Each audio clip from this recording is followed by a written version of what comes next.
आज भगवान एकलिंग के दीवान वीर शिरोमणि महाराणा प्रताप जी की जयंती पर उन्हें सादर प्रणाम। महाराणा प्रताप जी की जयंती 9 मई को भी मनाई गई थी।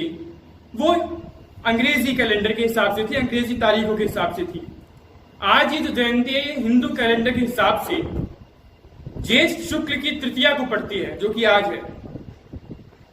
महाराणा प्रताप का जन्म 1540 में हुआ और आज 2020 है, यानी 480 वर्ष। और फिर भी 480 वर्ष बाद भी वे आत्मा हमें प्रेरणा दे रही है। हम बचपन से सुनते आए हैं महाराणा प्रताप कितने पराक्रमी थे, कितने वीर थे, उनका युद्ध कौशल कितना अच्छा था। हम ये सुनते आए हैं उनकी कवच के बारे में, उनकी लंबाई के बारे में, उनके भाले के बारे में।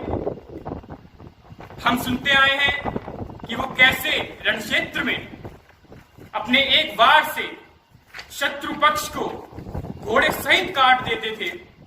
पर फिर कुछ बुद्धिजीवी पूछते हैं कि इसका इतिहास कहां है, ये लिखा कहां है, ये आपको पता कैसे, इसका प्रमाण कहां है। तो मैं उन बुद्धिजीवी को बताना चाहता हूं कि मेरे परदादा जी, जिनको मैंने देखा नहीं, मैं ये कैसे जानता हूं कि वो बहुत कर्मठ थे। मेरे दादाजी ने मेरे पिताजी को बताया, मेरे पिताजी ने मुझे बताया, इसलिए मुझे ये पता है। ये जो बातें होती हैं ये लोग गाथाओं से आती हैं, ये लोग आस्थाओं का विषय बन जाती हैं। अब मुझसे कोई पूछे कि तुम्हारे परदादा जी कर्मठ थे, इसका सबूत कहां है, इसका प्रमाण कहां है, ये लिखा कहां है, तो ये मैं कैसे बताऊंगा। ये तो लोक आस्थाओं का विषय है, ये लोक गाथाओं का विषय है जो पीढ़ी दर पीढ़ी बताया जाता है। हम सभी जानते हैं कि महाराणा प्रताप कितने वीर थे, उनके युद्ध कौशल के बारे में हमने सुना है। हम सभी जानते हैं कि युद्ध कौशल में उनके सामने कोई टिकता नहीं था, उनके शत्रु तक उन्हें प्रणाम करते थे। पर जो सबसे ऐतिहासिक युद्ध उन्होंने लड़ा वो था हल्दी घाटी का युद्ध। 1574 में हुए इस युद्ध में महाराणा प्रताप अपने 20,000 सैनिकों के साथ सामना करते हैं मुगलों की 80,000 सेना के साथ।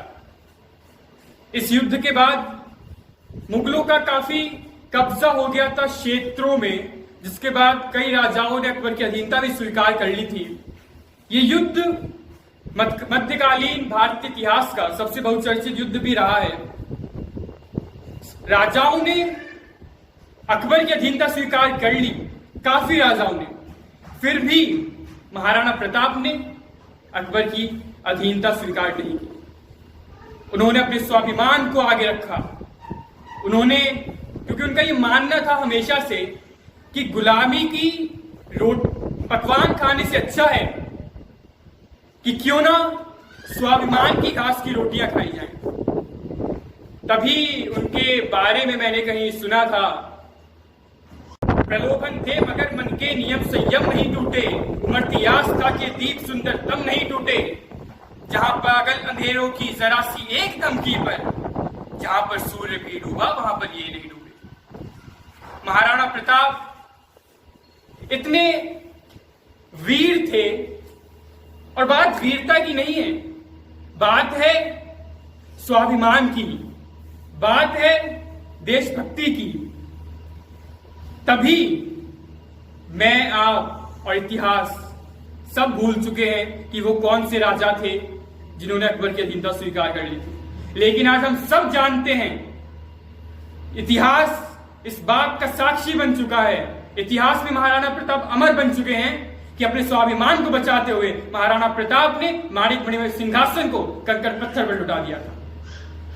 1582 में दिवेर के युद्ध में महाराणा प्रताप ने जिन क्षेत्रों पर मुगलों ने कब्जा कर लिया था उसको अपने कब्जे में वापस ले लिया।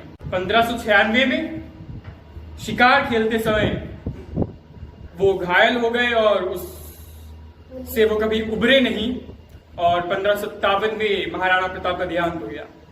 महाराणा प्रताप को पढ़ने के बाद, उनको समझने के बाद इतनी बात समझ में आई है मुझे कि इतिहास आपका आकलन इस बात से बिल्कुल नहीं करता कि आप जीते या हारे। इतिहास आपका आकलन इस बात से करता है कि आपने गोली पीठ पर खाई या छाती पर। अंत में मैं आप सभी युवाओं से, अपने साथियों से और आप सबसे अनुरोध करना चाहता हूं या आग्रह करता हूं कि अपनी प्रजा और अपने शरणार्थियों की रक्षा हेतु किसी भी बलिदान से न हिचकने वाले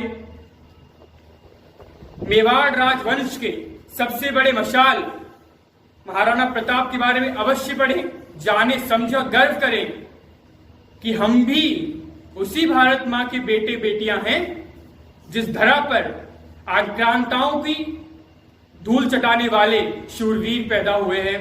बहुत बहुत धन्यवाद।